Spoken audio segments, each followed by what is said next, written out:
BPF सरकारनि समाव BTC हालामाव मोनसेबो इभेक्शन जायाखैमोन। BPF नि समाव 17 बोसोराव जेबो इभेक्शन जायाखै जोंनि मानसिया। बेखायनो बै समाव आं जेबो बुङाखैमोन। बै समाव जुदि BPF नि समाव इभेक्शन जानायबा आं बुंगौमोन, सोरबाया बुंगौमोन। बे बाथ्राखौ बुंदों बावैसो जोबथेसालिनिफ्राय गुबुनाय थिखादार बिक्रम दैमारिया। नाथाय बाथ्राया बेसेबां गनायथाव। नैबे भिडिअ'आनो फोरमान BPF सरकार खुंथाय समाव 2016 मायथाइनि 22 दिसेम्बर दान। खोन्थानांगौ दाना सावजाजोब्बाय, गासिबो न'खौनो सावलांजोब्बाय। जोङो थ' हाबा जाजेननायनिफ्राय जों बे हादानखौ खुलिना जानाय मानसि। जों बे हादानखौ मोनाबा जों मा मावना जानो? जों फिसा फिसौ फोरोंनो हानाय नङा, फेदेरनो हानाय नङा। दा खान्थाखौलाय सोर होगोन? खान्थाखौलाय सोर होगोन? खान्थाखौबो जोंनो होनांगोन सावग्राफ्रा। बेलाय सबाय सला सावजाजोब्बाय गासिबो। सावजाबाय। एख' खेथियानो गैला जोंनाव दा। जों मा मावनानै जाबावगोन? माइजों सावजानानैलाय, न' बां सावजानानैलाय। जों मा मोनजाबावगोन अबहाय मा मावनानै? जोंनाव थाखा फैसा गरसे गैखाया, मा गैखाया, जों गोरिब गुन्द्रा मानसिखा। एम्फौ फिथोबनानै जों सावजालांजोब्बाय, जों मा मावनानै जाबावगोन दालाय? जोंनाव एख' खेथि बाथि गैलालाय। जों फिसा फिसौबो फोरोंनो हानाय नंला, फेदेरनो हानाय नंला जोङो। माइ माइरं सबाय दालि बिनि सबाय माखाया खामजोब्बाय बेयाव।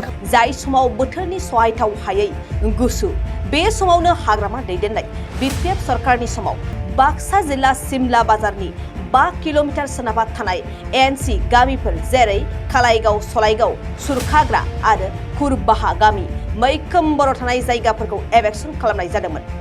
जायनाखि बोथोरनि सहाय हाथावै गुसुआवनो एभेक्शन खालामजाना गोबां बर' नखरफोरा गोदाव सोराव जानाङो।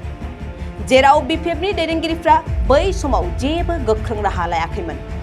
फिन आरोबाव 2017 मायथाइयाव बे गामियावनो खेबले एभेक्शन खालामनो फैबावदोंमोन। नाथाय थागिबि बर' रायजो राजाफोरनि गोख्रों जुजिनायाव एभेक्शनखौ खालामनो हायाखैमोन। बिथांनि बुंनाय BPF नि सायाव एभेक्शन जायाखैमोन, बेनिखायनो बै समाव आं बुङाखैमोन होनना बुंनाय रावफोरा बेसेबां गनायजाथावना? बिथांनि आथिखालाव समाजारि बिजोङाव बाथ्रा बुंबाय थानाया राजखान्थियारि डायलग नङाथ'? बे मोनसे गिदिर सोंथि जाखांदों।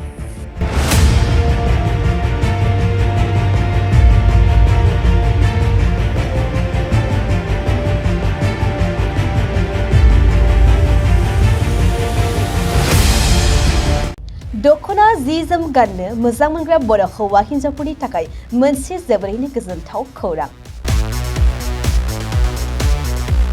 F&F क्लथिं गलाया फैगौ बैसागु फोरबोनि थाखाय समायना रमायना दख'ना, जोमग्रा सादोर, ब्लाउज आरो हौवाफोरनि थाखाय आर'नाइ, गामसा, शार्ट बायदि रोखोमनि गानग्रा जि जोमखौ नोंथांमोननि थाखाय लानानै फैदों। बेजों लोगोसेयैनो बर'नि जुलियाव नांगौ जानाय हौवा हिन्जाव गोदाननि गासै गानग्रा जोमग्राफोरखौबो बे गलायाव मोनगोन। गसाइगाव टाउनजों नांजाबनाय राजापारानि गार्लस स्कुलनि अपोजिटआव थानाय F&F क्लथिं गलायाव बर'नि गाब गोनां समायना रमायना ड्रेसफोरखौ गोसोनि लुबैनाय बायदि मोननो हागोन।